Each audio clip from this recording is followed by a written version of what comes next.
उद्या सकाळी 8 वाजता सगळ्या डॉक्टरांनी कामावर हजर राहावं, अन्यथा सरकारला त्यांच्यावर गंभीर कारवाई करावी लागेल आणि ती मोकळीक सुद्धा असेल सरकारला, असा सज्जड इशारा हायकोर्टानं दिल्यानंतर मार्डनं अखेरीस आपला आडमुठेपणा सोडलाय आणि संप त्यांनी मागे घेतलाय असं जाहीरही केलंय।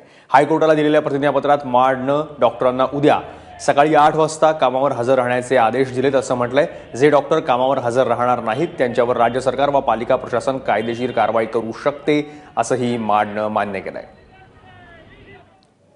आज जे मार्ड आहे त्यांनी ॲफिडेविट कोर्टामध्ये दाखल केलं। त्याच्यामध्ये बेसिकली असं म्हटलं की त्यांनी त्यांचे जे मेंबर्स आहेत, डॉक्टर मेंबर्स, त्यांना ड्युटी जॉईन करा म्हणून सांगितलेलं, पण बऱ्याचशा लोकांनी ऐकलं नाही। कोर्टाने सांगितलं की तुम्ही तसं ॲफिडेविट रेकॉर्डवर द्या।